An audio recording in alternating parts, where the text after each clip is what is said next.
Son los gatos samurai. ¡Oh, sí! ¿A quién le llama si quieres, apetito? A los gatos samurai.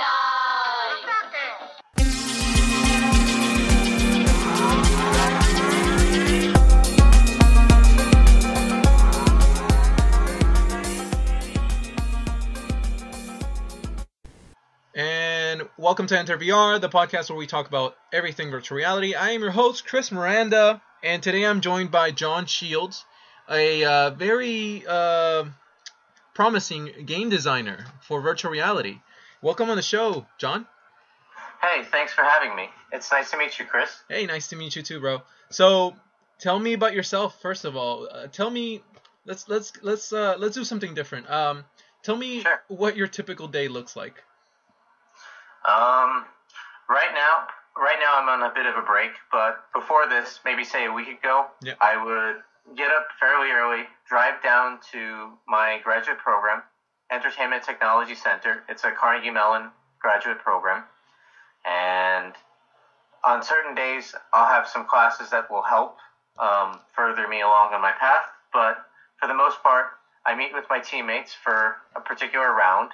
In this case, the giant robot Oculus battle was for the 5th round, which was you can pick your teammates, you can pick your platform. We chose Oculus, and make a pitch of any idea, and the school will pretty much let you have the go-ahead to make it happen for 2.5 weeks. Nice. So it was more or less a competition? It's not so much a competition, just more of a way how you can get some project done.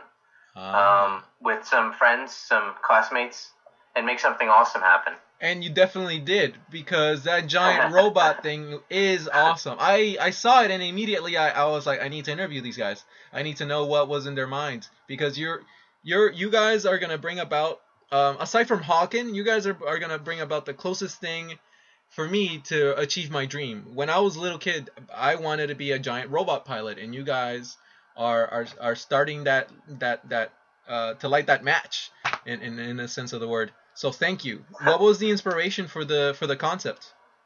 A whole bunch of us, similar to you, have always wanted to kind of pilot a giant robot, and with the Oculus, you can really get that feeling of immersion.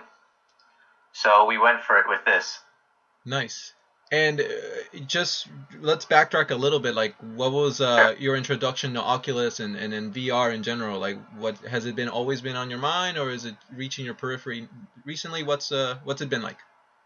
It's something my teammates and I have thought about for a bit, but in terms of actual usage, it's relatively new. Mm-hmm.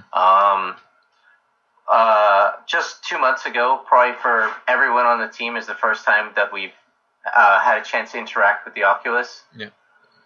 So this program that we're in is a program called Building Virtual Worlds. And in this program, there are 5 rounds. Each round has some special constraint where you have to do something. So as early as round 1 and round 2, half of our class of 2015 got a chance to play with the Oculus. And then for round 2, the other half. So from right then, we all got a chance to use the Oculus. So for that, we had 2 weeks to make an Oculus world. And one of them, it was make an Oculus world that someone, without telling them any instructions at all what to do, besides, here's the Oculus, let me put it on you, had to be able to complete the world. Wow. So that was in maybe the end of September. And then by the time we got to round 5, it was the beginning of November. So we had a little bit of time, but we pretty much have been cruising through thing after thing. So we thought Oculus would be a cool way to have that level of immersion and bash each other as giant robots in a multiplayer game. Because we took a quick look around, and it didn't seem like there are a whole lot of multiplayer games with the Oculus right now. Mm-mm. Yeah, no, there isn't a whole lot of games for the Oculus. Period. But you're on the right track. So what is now that you have this project built, and what is the goal? What are your intentions going forward? Well, for most projects for these rounds, they tend to just stop as soon as the round is done. But we're continuing to make some improvements on it in our spare time as we continue forward with other things. So one thing is just today we got access to a Razer Hydra. I was pinging around with a bunch of my classmates, some that are second years, and someone managed to lend us a Razer Hydra. So we're looking to add that functionality in, because I believe that the most common setup that people use right now is Oculus Rift and then Razer Hydra. I don't think a whole lot of people use Oculus Rift and then PS Moves right now. Because it takes a little bit to set up. You need the PS3, PSI, and then the MoveMe software, and then on top of that you would need 2 PS Moves. Interesting. What about a Xbox 360 controller? That's something that we could add functionality to. Yeah. I don't see why not. We were just trying to go with the maximum amount of immersion. So we tried to make it so, when you punch forward, you can really feel like you're punching forward. Yeah. I don't own a Razer Hydra yet. It's been, I see. That's why I asked. That's what it's been, and actually it's been kind of difficult to get them now because of I think they figured out that, hey, there's demand, let's do something, or let's resell them or something. So it's been but you're on the right track, because the more immersive you are, and especially with a Razer Hydra, the better the experience for sure. I believe the stem is supposed to be coming out in July or something. I cannot wait for that. That should be pretty cool as well. How do you? And so would you try to implement STEM with your game / demo / life-changing experience? It's something we can look forward. We can always implement if there's enough demand. I mean, both of the programmers on my team are superstar levels, so I have no doubt at all. In fact, I will mention to them the fact that you mentioned you're interested in the game. I mean, you're hosting me on this talk show, and you don't have a Razer Hydra. I'm sure we could add in gamepad support for you. You guys are all scholars and gentlemen, and women. Tell me about your team. Who is your team? Okay, so we had a team of 7 for this project, and this is over 2.5 weeks. And we have 3 other classes that we spend a fair bit of time in addition to this. So it wasn't just like 2 weeks nonstop with this. We had some other things we had to balance, but there's myself, John Shields, who I acted as the game designer and producer for this. Then we have Jin Ning, who is the network and prototyping programmer. So he cranked through some prototypes really early on, so we could find out the direction we were going towards. David Tianoi Liu is the gameplay programmer and scene setup. So we built the game with Unity. So he was in charge of setting up the scenes in Unity, positioning things right, and he worked a lot on the tutorial setup with having the fighter jets fly off the carrier so you could practice punching before you get into the actual combat. Very cool. So Bing Liu, she worked on the textures for the robot and the environment, so the cityscape, and then she also made a whole bunch of damage textures really, really quickly, so we could swap between them as you get damage for some more feedback. Haley Yang made the robot, rigged it, and animated it, and she had a especially fun time because I think our main robot is around 55,000 polygons, which is a fair bit. Yeah. So those robot models look amazing. Thanks. Yeah, she worked really hard on them. Yeah. Shanting worked on 3D models that weren't the robots, so like the aircraft carrier, the fighters. He also worked on textures of everything but the robots, worked on some of the UI artwork, and also designed all the particle systems that we used. And then lastly, Gu Wei was our sound designer who made the sounds for our game. So it was a team of 7, and it was a lot of fun working with them. That sounds amazing. Is 7 people enough, do you think, in your opinion, to put together something like that? Or did you find yourself, man, we could have used an extra guy, or man, we didn't have that, we didn't need to get that extra person? What was your opinion? What do you think? I think for a project of this scale, 7 was a magical number. Nice. Looking back at what everyone has done over the past 2.5 weeks for this project, I can't see anyone on my team that I could have not had to go forward. Everyone had a crucial role, and I think if we had more than 7, it would have taken. I don't think we would have had like you might think that having a lot more people might mean we have a higher quality game prototype demo, however you want to view this. But it might become a little bit harder to manage, especially for such a short time. Just getting everybody on the same page, because to get things like the aesthetic of the world, the location, how the robot works, it wasn't just like I didn't just say like, okay, this is how the robot works. Artists, please make this. We had meetings and we all really looked at what were our top robots and what could we all agree on together would be a cool robot design. So we ended up with this one. So if we had a larger team size, I think the meetings could have gotten bogged down a little bit, perhaps. What about time? Did you find yourself? Yeah. Yes, 2.5 weeks, especially just 2.5 weeks starting with, hey, here's your team, to here is when the deliverables are due, is it was not a bad bit of time. It's just like a sprint for some development methods. More time would have always been nice. Just like one more day of work, for example, in terms of scope, one more day of work, our artists managed to make 2 more animations.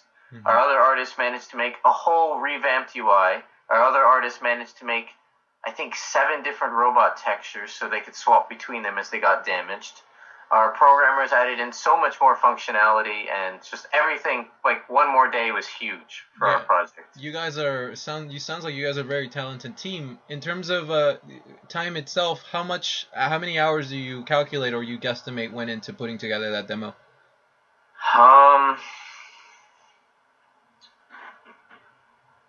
It's a little tough to say because for a lot of us, for all of us, we were really passionate about making this as awesome as we could.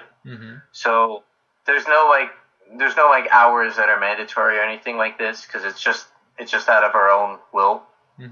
But for most of us, we would show up on campus by about 9, attend class for maybe 2-3 hours, and then we would stay there working till midnight, 1 a.m., 2 a.m., 3 a.m.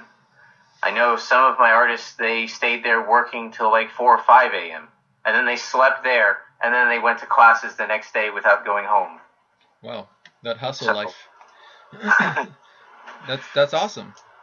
So, but in terms of time, I know the 3 other classes that we had really ate up into some of our artists' time as well, because we had to do an animation project for a visual story class. And so our artists went, they're both really, really talented. So they both went absolutely crazy, making absolutely amazing animation pieces in just basically 1 week of their time. Yeah. Please, sorry, go ahead. No. So let's play a quick game. Let's hypothetically speak that I came up to you, or an investor came up to you, right, and said, all right, John, you and your team, you guys got yourself an idea. So what would happen? What can a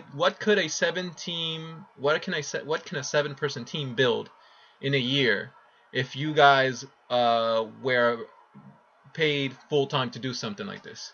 Like, what could 7 people accomplish? And in terms of, would you guys make it like a massive multi-online? No, I'm sure you don't. That's still too little people. But if you're talking about like a persistent universe kind of MMO giant robot game, oh man, I feel like that offhand it would probably take maybe 2 years. Sure. For that kind of, because setting up a server for that structure would be quite challenging. It would take our network programmer a little bit of time. A little bit more than a bit of time, but yeah, because for this we were able to take a couple shortcuts with the fact that we knew that people playing this game for our purposes would be located fairly close to each other. So that would be something for a much larger scope, full time and what have you, we'd have to address, because I know you've played games over the internet where you might be in one country and someone else is in a whole nother country, and then you have that massive, like, I thought I hit them on my screen, but on their screen they didn't get hit, and that whole jazz. Sure.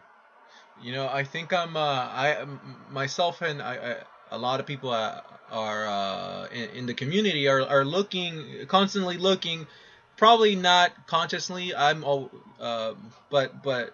of the fact that somewhere out there, there's that killer app, or there's that killer game. And what do you think will be the killer game for Oculus once they launch? My money is on something.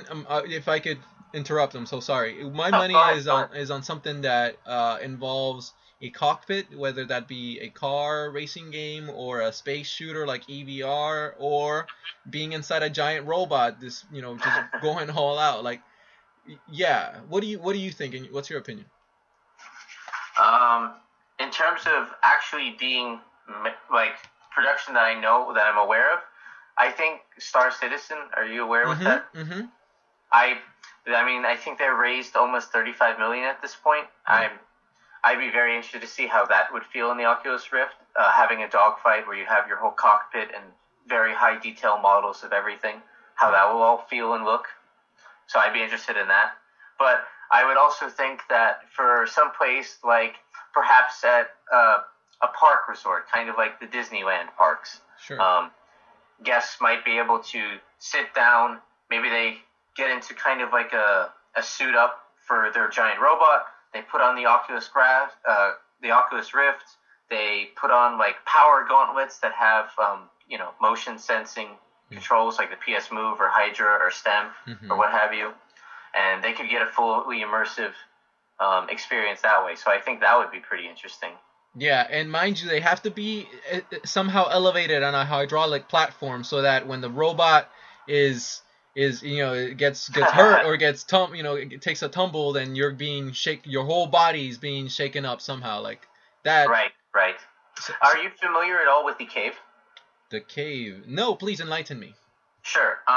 So the Cave is another platform that we have at Carnegie Mellon, the ETC school. Oh, sure. So the Cave is basically a box, a room that you go in, and it has 3 giant walls around in front of you. Mm-hmm.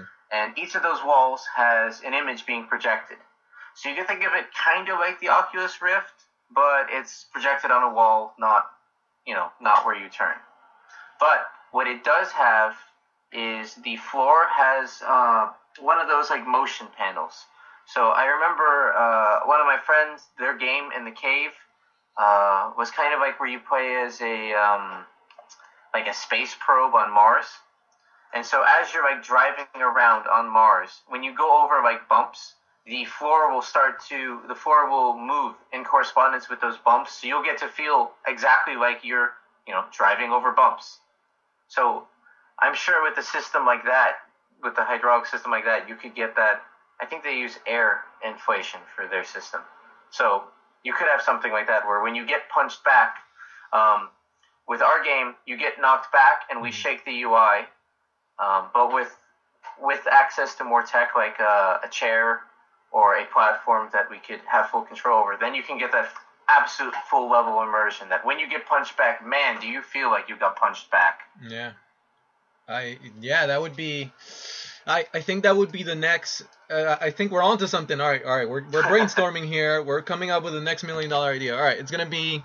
All right, so right now the Omni is solving locomotion through your feet, right? But what about that when you're in a cockpit of a plane and you're flying and you want to do a loop-de-loop, you don't really feel it. I feel like we need to come up with like a cage, some sort of small little cage egg thing that will flip inside your house. Like it'll be not that big, or a box that you go inside. You go inside and you're sitting in there and it mimics, and it flips you all over the place. Yeah, that's gonna fail. Well, next idea. Let's. Well, now for you. You never know. It could be something as simple as a vest that has a whole bunch of some kind of fidget thing that it can apply a pressure to your body. So maybe it wouldn't exactly mirror like the G-force that your body would feel when you make a turn. Sure. But I don't know that anyone would actually want to experience, say, 6 Gs of force when they make a quick turn to that extreme. I know level. one guy Maybe him. But that's it. What do you think of like the next input device? Because controllers aren't good enough, and mouse and keyboard isn't good enough for the Oculus Rift. In your opinion, what do you think is the controller, quote unquote, of the future for VR? Okay, so awesome question, because when we were making our giant robot clash, we ended up with punching as the main interaction. Mm-hmm. But along the way, we tested maybe we have they'd be rough. They don't have like good 3D models, but we have I don't know, maybe 6 different attack patterns, weapons, etc. that we kind of played with. You know, the first classic one, because a whole bunch of us are Gundam fans. Yeah. So the initial thought is, let's have these beam sabers. So that was our prototype that we made one day in, where we had 3D models that you could walk around with, and you could slash using the PS Move and a beam saber. But we ended up not going in that direction because of the lack of haptic or tactile, however you want to view it, feedback.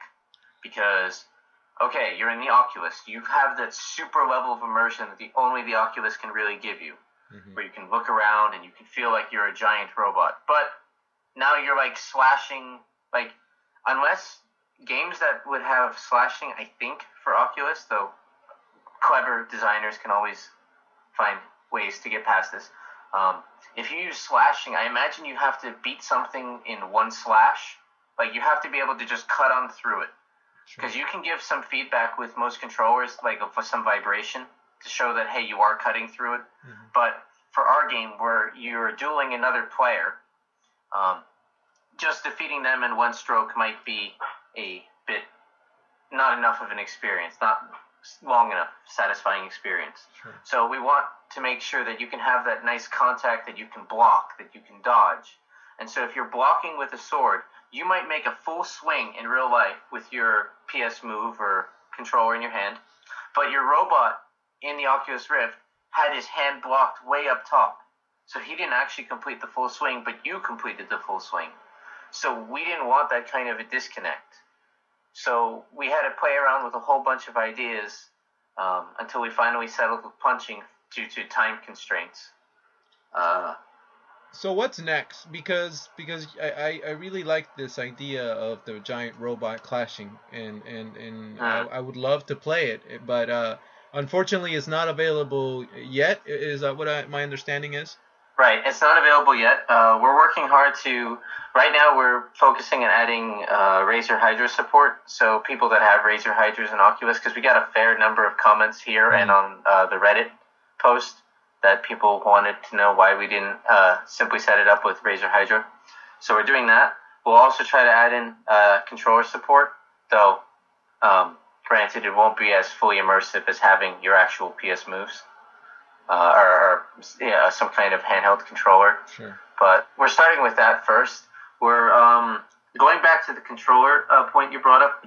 I saw some Kickstarters for controllers that have more haptic feedback. Yep. So Tactical Haptics is doing one, yeah. Yeah, so something like that might be more of the future for Oculus Rift. What about a glove? Really Sorry. feel. So go ahead. Sorry. Just something. It doesn't necessarily have to be a controller. I think you were about to say glove. Yeah. It could be anything, so long as you can feel a pressure that, hey, I actually should stop here. Maybe you could just use a clever psychological trick to make them stop.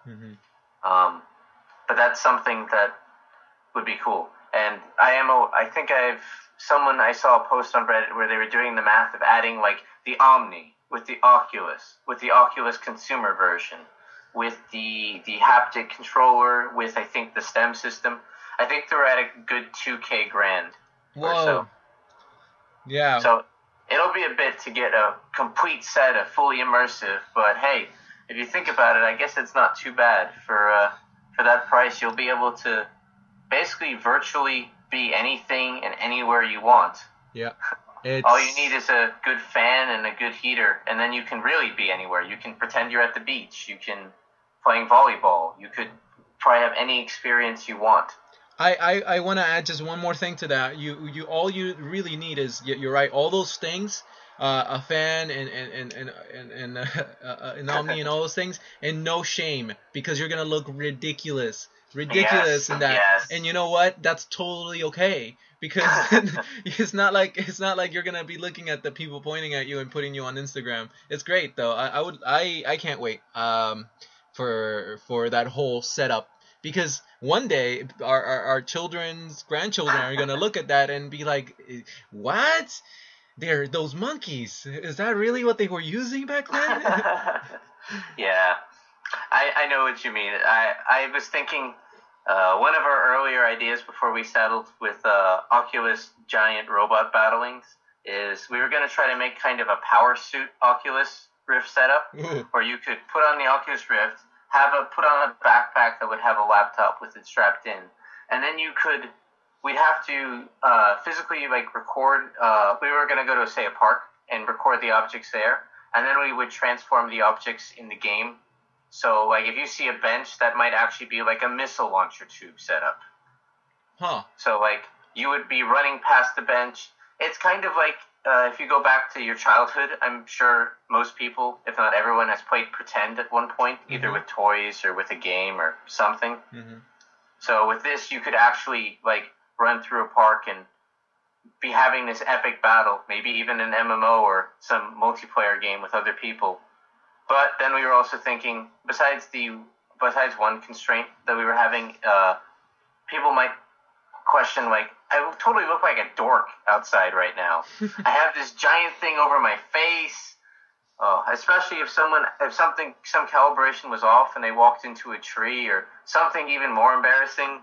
But from the safety of your home, you should be able to get away with all the apparatus on you. You know, you're onto something. I really think that's not far-fetched, and I think there's also ways to somehow make that more encouraging for people to. But again, that's something that we won't see for 5 years at least. That that ability, and it really does require an Oculus Rift type of device to have stereoscopic cameras facing forward, so that you can have mediated reality. So you got so you got augmented reality, VR, and then you got mediated reality, just like what you're describing, and that would be so awesome. And it could be tied to your social media account, where you are the destroyer of worlds. Mind you, it's like it would be amazing, because this could get rid of that issue of not having locomotion, because and it would encourage people to have these epic RPG battles, in the middle of the soccer field. I don't know. It would be. Yeah, it would be something. It's definitely something. And just imagine if people in areas that didn't have such nice facilities, they might be able to. You'd have to be able to afford this whole setup, but it would be pretty cool to be able to walk around. Or maybe this could be installed again at some kind of park setting where they have a very controlled space where guests can come in. So that could be something. Yeah, it sort of reminds me of this conversation I had with Jamie Kelly from V-Arcade, a really cool startup in Seattle. They're doing something of the sort of like what you and I are talking about, and that what you described, it sort of leads me to believe that you and I are thinking about the next evolution of sports and sports watching.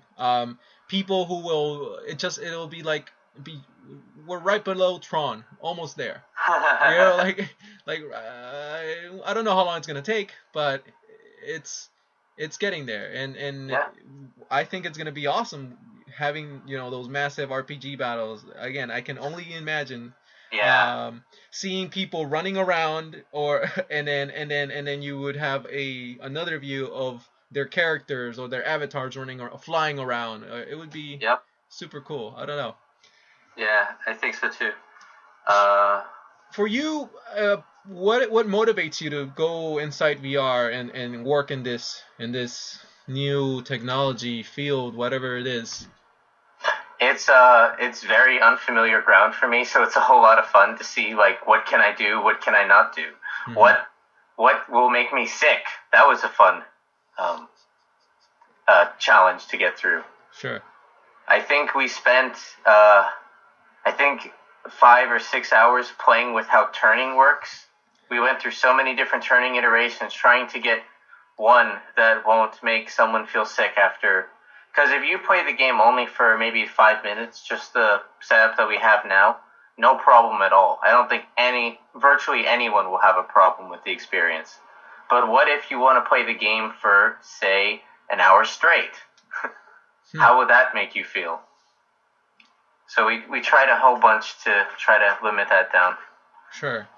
Huh. So right now, as we speak, the game feels just fine if you play it for a certain amount of time? Is there like a...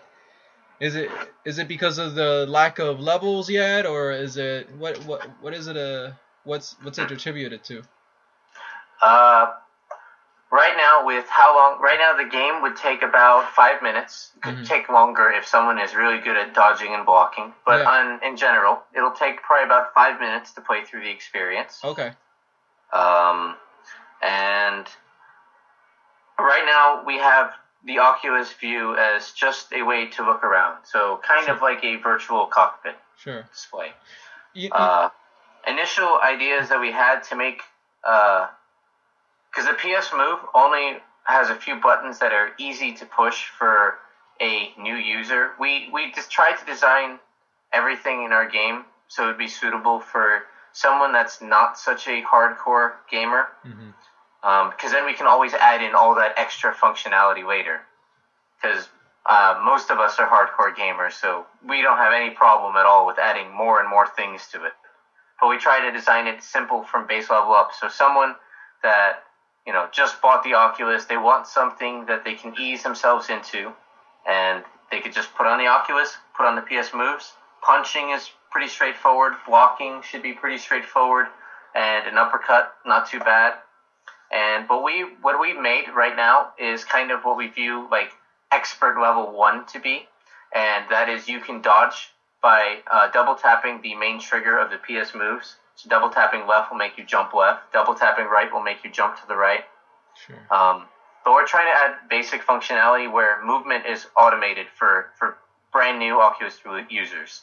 So all they have to do is put on the Oculus headset and then just handle the punching, blocking, and the counter to blocking, which is uppercut. So what's the ultimate goal? Have you guys thought that far yet? Like, are you thinking about taking this to the next level and making it like a full-fledged Kickstarter sort of game, or are you? I mean, what's sort of going through you guys' mind? We didn't quite think about it in terms of going all the way forward towards a Kickstarter, but we did think about the basic levels of functionality that we want to have before we can distribute it, and then everyone can get a chance to enjoy it, give us some feedback, and then we'll try to make it better for the next build. So just for right now, our goals are to add some, because the videos I uploaded didn't have myself being the announcer recorded in them. So when we had this set up and we demoed this for our classmates, I had a microphone and I was kind of narrating the game and explaining the controls. Because if you notice, there's no tutorial text in the beginning at all for when the plane goes in front. So adding tutorial text in, an easy replay battle option. There's a command to just skip the intro scenes. You can just go right into punching your friend's brain out. And then adding an automated movement so people that are new to Oculus Rift and or gaming and or both can have a chance to have an enjoyable experience with a friend. So that's where we're starting off with. Beyond that, we'll have to see. There's a whole bunch of things we can add, but we didn't have a chance to due to time constraints. We had one interesting mechanic for an attack, for a weapon, besides your fists. It's kind of like a flail. The only main con is it would have to be themed in such a way that it makes sense with these giant robot designs. But going back to the haptic feedback problem, if you have two swords, which we'll imagine are just metal swords, two giant metal swords for giant robots, of course. If you slash at the other person and they counter it, they parry it, you shouldn't it'll be a disconnect if your physical hand, your real life hand, swung full swing, but your virtual hand didn't. So a sword would be a problem for the technology that we have readily accessible at hand. But having something like a Morningstar, some kind of flail where you have the stick, a chain, and then the spiky ball or equivalent to that at the end, that wouldn't necessarily be a problem at all, because you'd have the freedom to swing your hand as much as you want, and all you're moving is the stick portion of the flail. Then the chains will move in reaction based on physics, and then the ball will also handle based on the game engine and physics. So that would have no problem at all. You could take a full swing, minor swing, anything at all, and your immersion wouldn't get broken. So more cool stuff we would look to add. Speaking of really cool stuff, are you guys, 2 quick questions, are you guys interested in mounting machine guns or rocket launchers on these robots and adding Thank you for that question.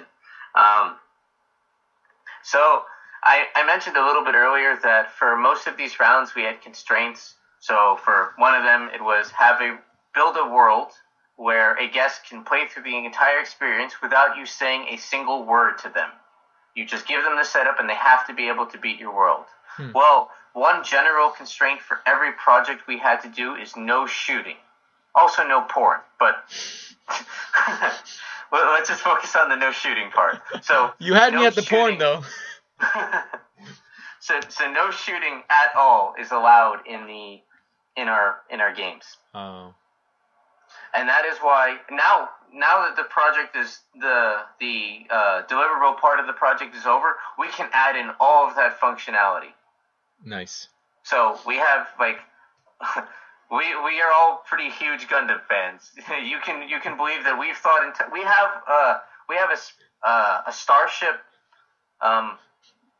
roughly modeled already and textured. So you can already imagine the possibilities that we were thinking that while you're fighting the robot, maybe for a round 3, if it's best of 3 rounds, or maybe when your health gets low, not sure of the trigger yet, but this whole starship might come into the scene and might just start shooting both players and disturbing them, and you might have to decide, do I want to just let this ship shoot at me, or do I want to try to take it out and then continue my fight?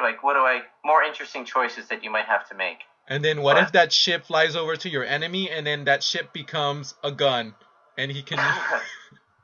Yeah, maybe he can just pick up the ship and use it as a cannon. Yeah. Or throw it at them. Oh man, there's just so many possibilities. But I can completely understand why our program forbade us from shooting. It's just because there are just so many shooting games out there. It's really easy to... They didn't want to restrict our creativity by letting us make a shooting game. Sure, completely understandable, yeah. Yeah. Because, are you familiar with Gundam at all, by the way? Yeah, I'm not a hardcore fan by Right. any stretch. I am a mech, all-around mech fan, and Gundam is one of them, yeah. Right. So with that series and others, like Mech Warrior and whatnot, they usually have some kind of energy gun that they can shoot with. Sure. And so if you shoot an energy gun, that solves so many early design problems that we had to solve that we had to face with no haptic tactile feedback. Because with a gun, you can point at their mech, you can push the trigger, your controller can vibrate, so you can feel like you had that powerful impact. You're firing that giant laser at them, and you can do a bunch of stuff like that, and there's no breaking of the immersion that my hand shouldn't have been there, but it actually is there. Tell me about the game design. I need to ask you about game design and how did that come about for you? Like, what was that process? What did that process look like? Sure. So to start off with, just starting with coming up with the idea, each one of us had gone into some brainstorming time and tried to come up with some ideas of our own. Then we met as a group and we kind of discussed them out and try to pick our best idea and move forward with that. And initially we're having a little bit of a difficulty because actually having a team of 7 for a round 5 project is considered a large team size. I know you're probably thinking 7 is not a lot of people. It's not, but for most of these rounds, they were only 5-person teams. Sure. So having a team of 7, we had to come up with some idea that's big. Because if we don't have a big idea, they'll think that the pitch project might not get this pitch round might not get approved, Sure. might not get the go ahead. So we sat down and we thought about it, and the best idea we had that we could feasibly do in a 2.5-week time period with other stuff going on is making a giant robot battle. So we all were very interested in mechs, not necessarily Gundams. We had some people that much preferred Transformers. Some people loved Gundams. Some people loved anything regarding with high-tech machinery that is very large and powerful. What's your personal favorite? Sorry to interrupt. No, it's cool. I would lean more towards a smaller, faster design because I like Gundam a fair bit. Mhm. But I've also played MechWarrior games ever since I was a child. And I've also played Transformer games and seen clips and whatnot. So I kind of like everything. But if I had to pick only one, I would side more towards Gundam because it was what I watched in my childhood. Cool. But yeah, and so we just decided that, hey, the number of multiplayer Oculus games that I could find that were built from the ground up with Oculus functionality in mind were not very high. Yeah. So we thought, hey, why don't we give this a shot?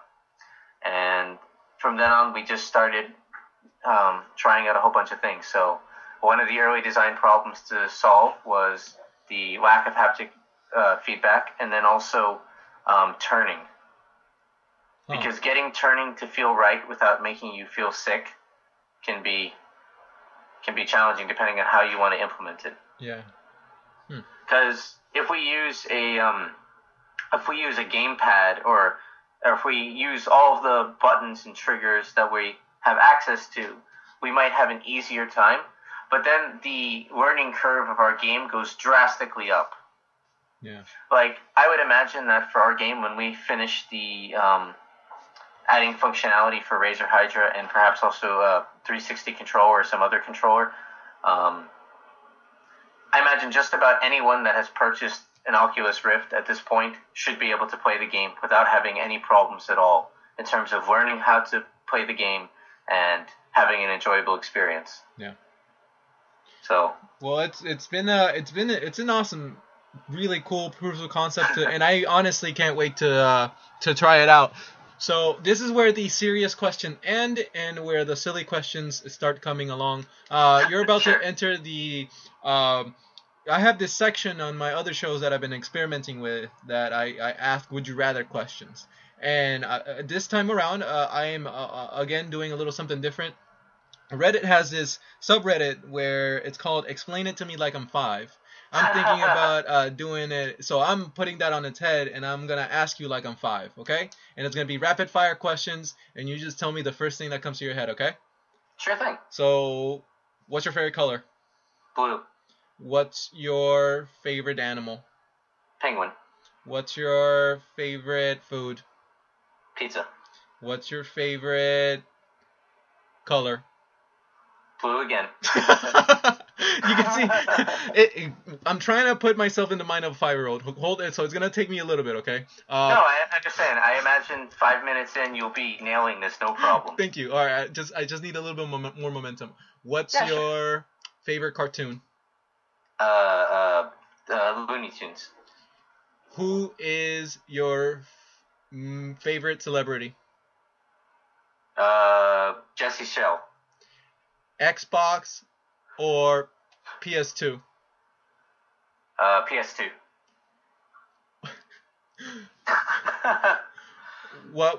When was your first kiss? Middle school. What? Do you still remember it? Nah, that's really. See what? Okay.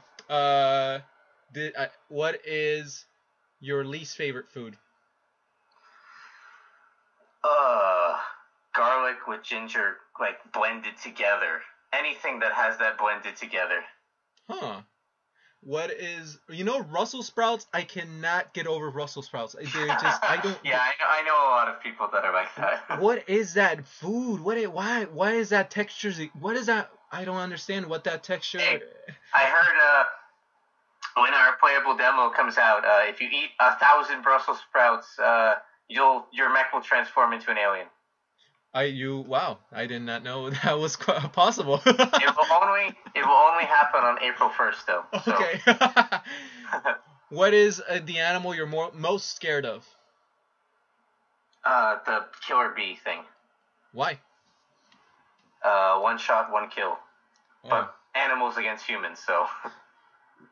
What scares you more, robot apocalypse or zombie apocalypse? Zombie apocalypse. Played so many zombie games. What's your dream car?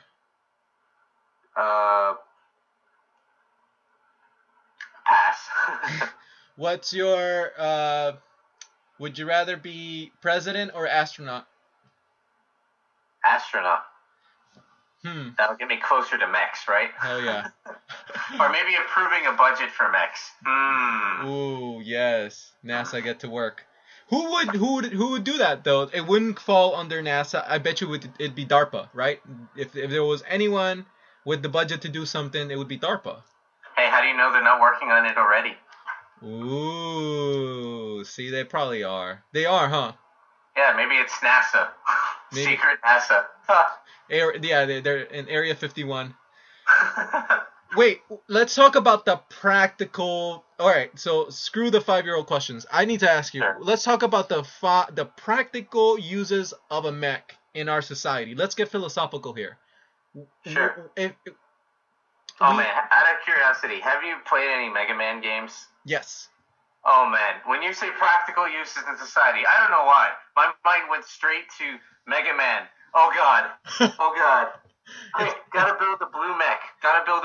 It's gonna be a bright and sunny future. So, do you? I mean, here's the thing. I'm thinking about police work. I'm thinking practical uses in our society right now. Police work, riot control. A mech could be used, but it wouldn't be like a giant motherfucking machine. It'd be like a 12-foot. You know how men walk around on stilts, those, the people from the circus. So right. it would give you sort of that height, but you would be like armored and badass looking and stuff, right? So that's what I see the mech of probably the next 50, 60, 70 years, maybe. I don't know. So you're not seeing anything like Pacific Rim, Mech Warrior, and so forth. See, I don't think like Metal Gear, no, they're too big to be practical, I think. Especially I mean, where am I gonna park it, right? How, when I get to the scene, how do I go back? It's like, let's say there was a giant monster. How do you view, if you don't mind, how do you view things like Iron Man, for example? Iron Man is practical. It's a very pragmatic approach to augmenting the human body and giving it very, very powerful destructive powers. But yeah, assuming of course that you're able to somehow create a source of energy that will small enough that will power that suit. So yeah, I don't know. What do you think of Iron Man in your opinion? Pretty cool, pretty awesome. There's so much functionality that he has, and especially the fact that he's normal sized. I mean, it's probably only adding 5-6 inches to his height from just the layer of armor.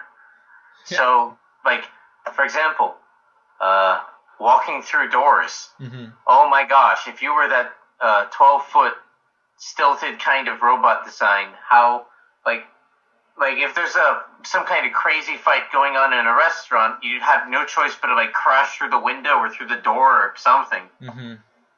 Now, my question is, going back to the philosophical, practical uses of a robot. First of all, let's define mech. Is Iron Man a mech? Yeah, that was the other thing I was gonna ask your viewpoints as well. Do you think it'd be sad? If you had a choice between, I guess they're a little bit different practicality scales, expense scales, and whatnot. Mm-hmm. But if you had a choice between being in a Iron Man suit, any one of your choosing. I know he has many. A mech, a Gundam, any kind of a giant robot in our game, Pacific Rim, what have you. Which would you want to be in? I am in love with a series called Patlabor. I don't know if you heard of it. I don't want to say obscure, but it's not very well known series here in the States, I think. They look like Robotech. Yeah. But the reason why I fell in love with that series was because the robots felt very mechanical. You know how people have that nostalgia for old cars because the old car has that, gives you that connection to the machine that, that digital cars don't give you anymore. In that sense, the relationship between the main character and her robot in Patlabor is sort of like that. That they run into, because they're a police unit, right? So they run into robots that are a lot more powerful or whatnot, but her robot is special because she has that connection. I don't know. I love that connection between the machine, but not the digital, Matrix like kind of machine. More like the pet. I don't know. It's sort of like a pet sort of relationship, a weird relationship that for me it attracts me because you have this metal giant who's your best friend and doesn't speak. No, that totally makes sense. And thanks for pointing this out for me. I'll have to check it out. I'm looking at the design, and it looks pretty cool in terms of the aesthetic that they went with for how they made their robot. Yeah, it's pretty. Yeah. But then that leads into another possible philosophical question, debate area, gray matter. What about falling in love with your pet robot? Would they have an AI? Would the AI be... would there be no limits on the artificial intelligence? Could it have its own kind of thought process? How would that be like? So you have sex with it, right? And that solves the problem. Right? Like you what if you fall in love? Well, then have sex with it, and that will resolve itself. Eventually, you're gonna be like, all right, this doesn't feel right. Like, or literally. If they had an AI, if they kind of were like your pets or what have you. Yeah. That sort of. Why would they be your? I understand in the show it would work out, but in real life, why would, if it had an AI of its own and it wasn't just the pets that you could buy at Toys R Us or whatever, the robotic dogs that you can pet and they'll respond to, why would it need a pilot? Yeah, then you would become the pet. Yeah, right? That's kind of then you get into the whole robot apocalypse kind of deal. Because they'd be like, one day, if there's no limit to artificial intelligence, which goes into that whole field of debate, whether they should or shouldn't have it, it'll just be like, why am I obeying a human? I don't exactly, because this one line in my script says it. Okay, I can just edit my own script. Done. Protect humans, no longer a constraint. Yeah, there's gotta be fail-safes for that. That conversation. I mean, that it's good that we're having the conversation, and that conversation is gonna get repeated over and over throughout history until somehow something gets worked out. Because, it's gonna. I mean, how old are you, if you don't mind me asking? I'm 25. I'm 22. So you and I are going to inhabit the 21st century. Period. Like we're gonna our lives are gonna be part of this, and to me, we are living in extremely exciting times. Like, so much technological innovation is happening around us, and quite frankly, I mean, I could have never anticipated the day when I would be able to carry a computer connected to the whole of human knowledge at all times in my pocket. I just didn't think of that. And now it's so... At an affordable price. Yeah, at an affordable price. And now it's so dull to me. It's so... You know what I'm saying? Like once we have the technology, then we become desensitized to it, and we're looking for the next thing, it feels like. And then for computers and just that whole sentient being sort of thing, like that, man, there's so many places we can go. That rabbit hole will take us very far down the crazy path, because it's so easy to try to predict the future without having no idea of what really is gonna happen, right? It's Yeah. fun though. It's fun. I think yeah. Does it worry you that we're going in this direction? Are you more worried or are you more hopeful about the future? I'm more hopeful. I'm excited for new technologies as they come out. Like, I mean, just look at the Oculus. That's so exciting to have. I mean, how about even consoles that came out recently, like the Wii U? The Wii U has, I don't know how familiar you are with that, but that gamepad that for most games it can act as your own monitor. I just remember as a kid, when I played on a console, if my mother or anyone needs the TV, I had to stop. But now I could just push one button and it's like, no problem, you can have the TV. I'll just play over here and I'll continue, no problems at all. That's awesome. You're the first person, I gotta tell you, you're the first person to ever praise the Wii U so far, like that I've met. So thank you for doing Nintendo a favor there. Because they need it. I hope they succeed. Really, I want them to bounce back somehow. But if it had come out somehow 10 years ago, I think it would have been a smashing hit. Oh my God, yeah, we wouldn't be. Yeah, we'd be probably speaking Japanese by now. But right now, they might be having a bit of a problem, perhaps with demographic or marketing. I'm not analyzing it. I'm not sure. Yeah, there's a lot of factors going into that. A lot of factors, and I'm gonna flare up a lot of fanboys when I start giving my theory as to why Nintendo is failing. Moving on, because I don't want to get mobbed. What do you think is the purpose of mechs? I mean, what purpose? You and I are fans of the comics and the animes, but in real life, in our reality, do you think we will ever see mechs? I mean, I think Japan built a Gundam. It doesn't quite move, but they built one. I think that you can have smoke flare out. So I can totally imagine someone one day, maybe a Kickstarter, who knows? I only need to raise $1 billion and then I can make a prototype of a mech. Only $1 billion, mind you. Yeah. Hurry now. The first, I don't even know what the Kickstarter rewards for that would be. A ride in the mech? Yeah. Would have to be something absolutely crazy. Yeah, I think mechs are, because you were right earlier what you said. Why do you need a mech when by the time that you were able to develop them, most likely a computer will be already be able to be autonomous and pilot by itself, right? Yep. So I think if we ever see mechs in our lifetime, my guess, and I can be completely 100% wrong. My guess is that it'll be just because. Or just for fun. Someone will just be like, you know what? Fuck it. I'm going to build a mech. Just because. Yeah. I mean, people do all kinds of crazy things. Like, I mentioned about, I like the Wii U because of the portable gamepad, but I've also seen on Reddit, I've seen people take their Nintendo 64, take a suitcase or a briefcase or something, throw a TV screen on there, mod it in such a way that they now have a portable Nintendo 64. Whoa. Like, people can do crazy, crazy things if they are dedicated and inspired enough to do it. Love that science, yeah. I can totally see someone making a mech just because they can. But the only way how I could somehow realistically, maybe this is still a huge stretch, see mechs being used and made and are being used for their purpose of destruction and not just like buttware mech bot or something. Sure.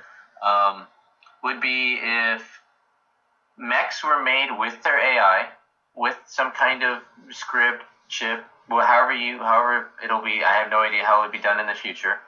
But they're made with that, and then something catastrophic happens, and I don't know, either everyone dies, just about everyone dies, something would have to happen to all the knowledge about how mechs work.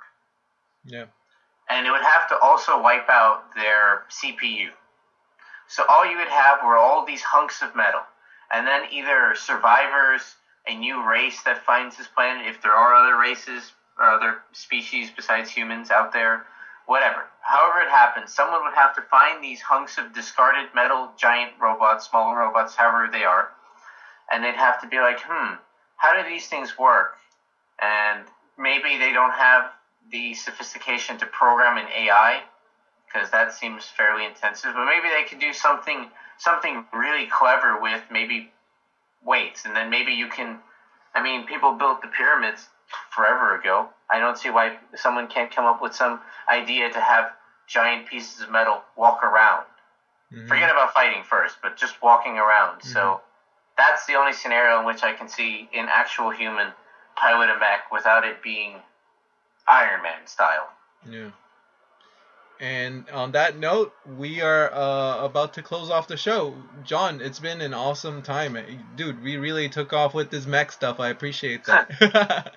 Yeah, thanks a lot for having me. It was nice to talk to you. It was likewise, sir. Do you have anything you'd like to share with the community, to listeners? Any information about your demo or your projects or anything? Just thanks for checking out his podcast, and we'll have, if you're hearing this now on early on in December, I imagine by about middle of December, we'll have probably Razor Hydra and controller support and all of the other features I mentioned a little bit earlier implemented in our game. Right now, we're just handling some other stuff with regards to what we're doing for the next semester, but we'll try to crank out the functionality and let everyone get a chance to play against each other and have an awesome time battling each other. And if you guys have any main features or any requests, feel free to post on my Reddit or post on YouTube, post anywhere that I can have access to, post on Chris's website. And like, for example, shooting, missiles, laser beams, all that stuff. We have no constraints now but time, so we can add in anything we want. So, and anything you guys want. So, yeah, thanks a lot for having me on this talk. Hey man, thank you so much. I love that your enthusiasm and your energy. Yeah, like this is cool. This is cool. I think you guys are gonna build something awesome, and I wish you the best of luck to you and your team. Thanks a lot. All right, have a good night. Yeah, you too.